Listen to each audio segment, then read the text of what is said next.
உன்மீது நீ அன்பு கூர்வது போல் உனக்கு அடுத்து இருப்பவர் மீதும் அன்பு கூர்வாயாக.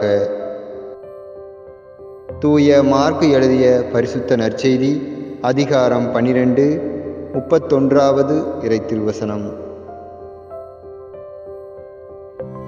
உன்மீது நீ அன்பு கூர்வது போல் உனக்கு அடுத்து இருப்பவர் மீதும் அன்பு கூர்வாயாக.